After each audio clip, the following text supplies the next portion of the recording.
Now, the rest of the story.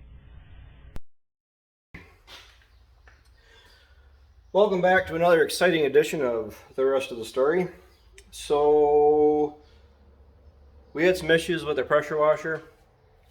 I'll show you the messed up part up there, but new fittings. This is actually a high pressure tip. I bought extra when Dad bought the Mighty M pressure washer. It's a 4,000 PSI unit. It actually originally came with all these different tips. I can honestly say I've never used any of them. Reason being, when Ryan and I went down to pick this thing up, I actually talked to one of the salesmen and then also one of the mechanics, and they sold me on this guy and this guy.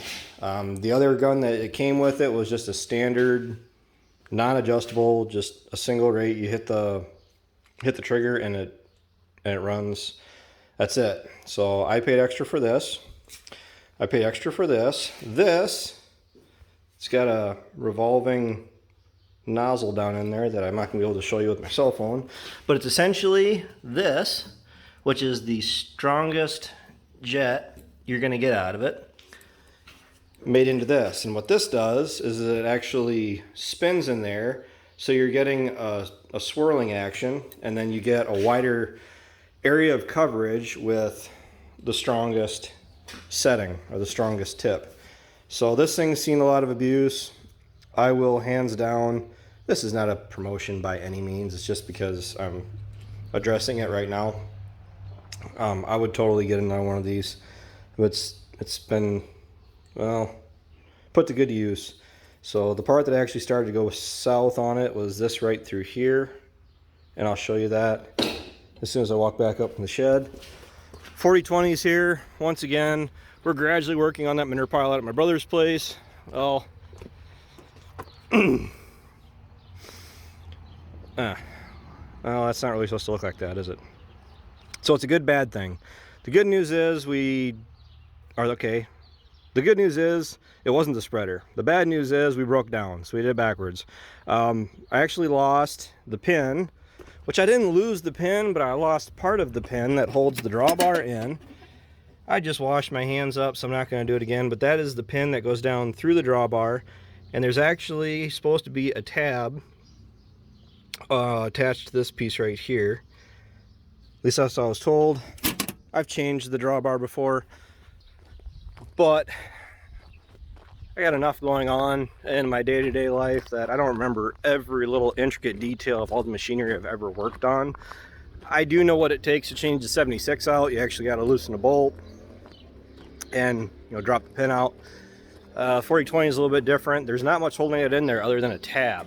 So flip you around again. This, focus. Can you guys see what is wrong? This is the old connector off of that tip. Now we had a little bit of a sealing issue to where it wasn't holding pressure, and you were getting a lot more of it actually coming out on these worn areas, and it was actually sending the water back at you. So that's junk. So what we're going to do, not leave it on the bench, because that's a bad practice, because you leave it on the bench and it stays there forever. Well, I just had a phone call, so I just lost all of my my groove. So once again, thanks for Tim Martin for sending the feed. I mean, we're going to be using it here relatively soon. Last thing before I end this video is we're planning on making hay tomorrow. There's no plan to it. We're making hay tomorrow. And I didn't take the chance to get any of the hay equipment. The tractor's ready to go today. Largely we need to get the 76 hooked up, the 46 unhooked. Actually going to pull that coon mower out, hit it with the air hose, blow all the dirt and debris off of it, get that back in the corner unhooked, get the rhino rake hooked up. That's already been greased, so all we gotta do is hook it up and that'll be ready to go. Fuel the tractor up, of course. 4020, I gotta get the drawbar back in on that, and then the New Holland rake, I believe, is pretty much always ready to go. It's just, I think I got 1 or 2 teeth on it I'm gonna replace while I'm at it. And then with the heat and humidity, they've taken all the rain out of the forecast for the next 10 days. And I guess we're not in a huge rush to get the rest of this hay made, but I still want to get it made. But if it's dry enough, some of you are probably wondering why I'm going to bother doing the hay preservative. The reason I'm going to bother to do the hay preservative is because it's insurance. I keep saying that. Chances are enough viewers, my regular viewers, know exactly why I'm doing it, so we're just going to leave it at that.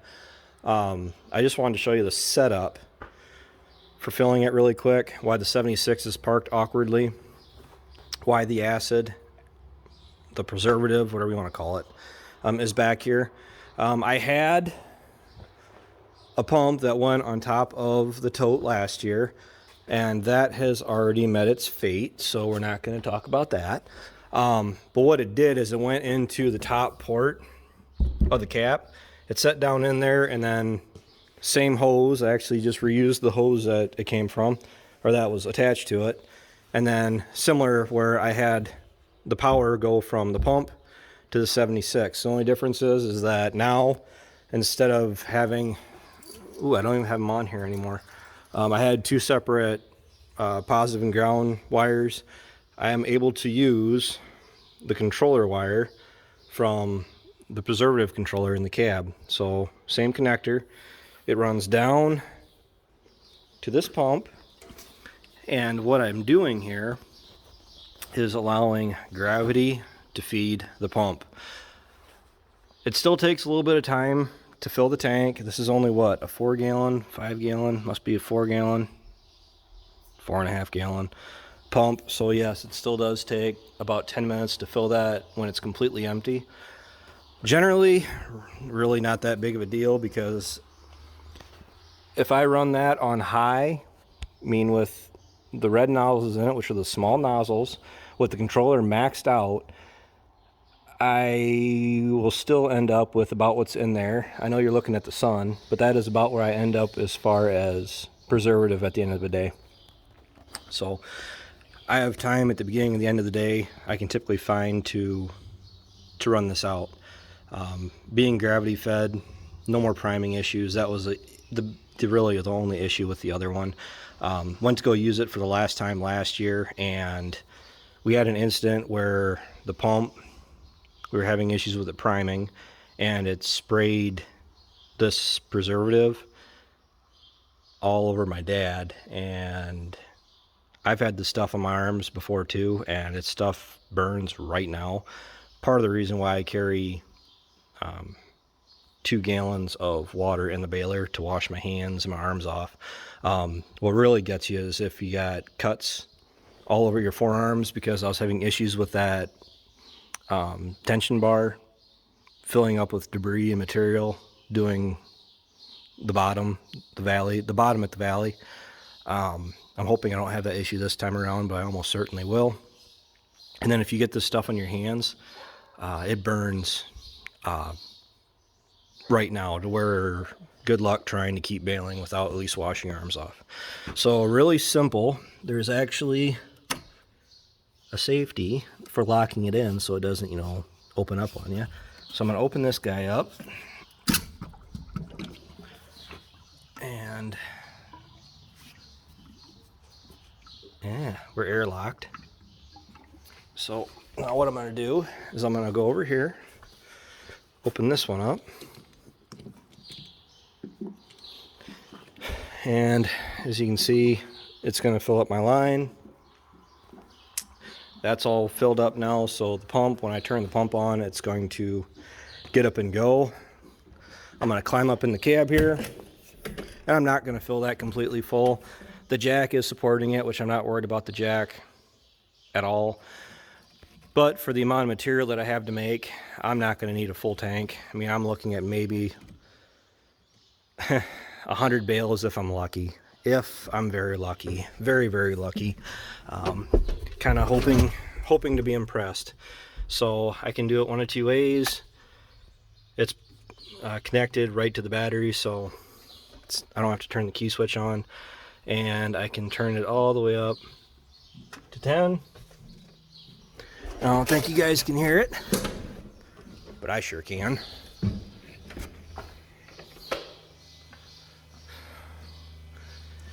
$10 gallons, 20, 30, 40, 5 is probably where I'm gonna go. The stuff isn't wet. The stuff doesn't need much, if any. And you can hear the pump run.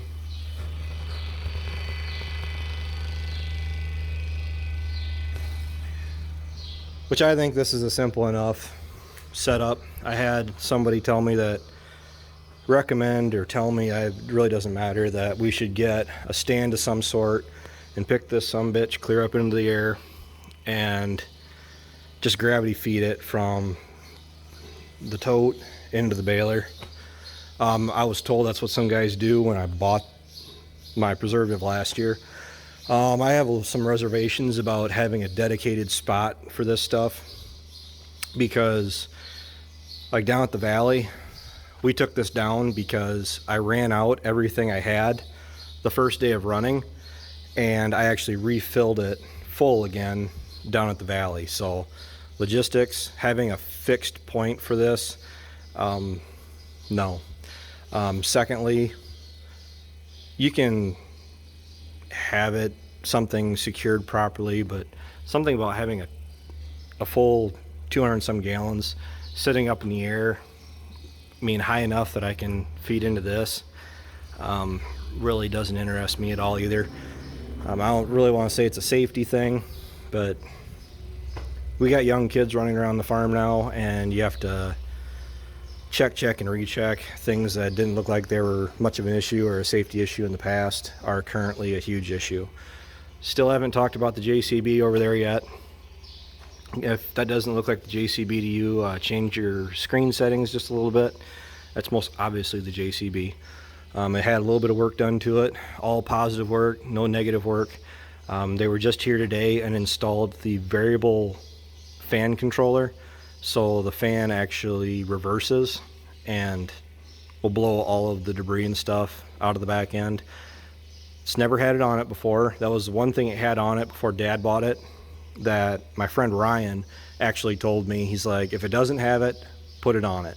And I respect his opinion quite a bit. I mean, despite the fact he's my friend, when he says that, he's like, just put it on. I mean, it wasn't even much of a negotiation or a talk about it. He's like, just do it. And he doesn't generally do that, and I wholeheartedly agree with him for doing that, because with the Bobcat, the material, the bales down at the valley, when we made first cut down there, was dry enough. It was like powder when it was hitting the baler. And the thing is, when we were handling the bales, that fine material was getting it up onto the back end of the Bobcat, up in front of the radiator, and I was having to clean the back end off every 2 trips to go out. So I'd go out, load, come back, go out, load, come back, and unload. So I'd load and unload twice, and the baler would be, or the back of the skid steer would be pretty well plugged. It's not good. It starts warming up. We don't need issues, especially it was in the 90s that week. So we're currently creeping up on 20 gallons. This stuff, I don't think it's the most worst thing you could handle in the world, but it's definitely not something that I want like right in my face. So, and then we're going to be done. Dad and Ryan don't generally put this stuff on their hay.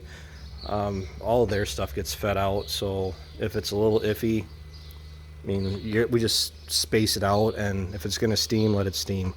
My stuff, I don't 100% know. You can look at my face. There, better, right? This thing needs to go. I don't know how much or what of the hay material I'll be selling, so I treat everything as it's going to be sold, and it's been working out pretty good for me. So far, unless we get a freak rain shower here, everything that I've made so far hasn't had rain on it. So kind of hoping we keep going at that route. We get done with this hay this week, get it made and hauled and everything else. August is going to be kind of a slow month when it comes to much real field work. We're going to have probably about 10-20 acres of hay to make, of third cutting, and then